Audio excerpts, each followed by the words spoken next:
यह कहानी एक बूढ़े पिता की है। एक गांव में एक किसान रहता था। उनके 3 बेटे थे। पिता की उम्र ढल रही थी और वह सोचते थे कि बेटों की ईमानदारी और समझदारी की परीक्षा ली जाए। एक दिन अपने बेटों को बुलाकर कहते हैं, तुम्हें यह साबित करना होगा कि तुम में से कौन सबसे ज्यादा भरोसेमंद है। जो यह साबित कर देगा मैं उसे अपनी सारी संपत्ति दे दूंगा। तीनों बेटे परीक्षा के लिए तैयार हो जाते हैं।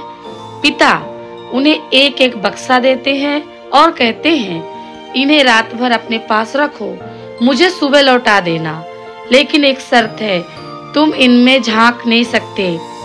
रात के दौरान पहला बेटा सोचता है, अगर मैं देख लूं कि इसमें क्या है तो मैं अपने भविष्य के लिए योजना बना सकता हूँ।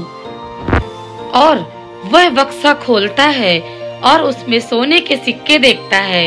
दूसरा बेटा भी लालच में आकर ऐसा ही करता है, लेकिन तीसरा बेटा सोचता है, पिता ने मुझे बक्सा सुरक्षित रखने के लिए कहा है, उनका विश्वास मुझ पर है, मैं उसे नहीं तोड़ूंगा।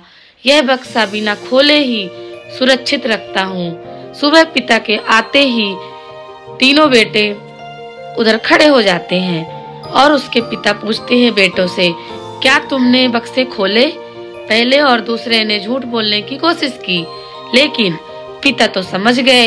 जब पिता ने अपने तीसरे बेटे से पूछा तो उसने सच्चाई से जवाब दिया, मैंने बक्सा नहीं खोला क्योंकि मैं आपके विश्वास को तोड़ना नहीं चाहता था।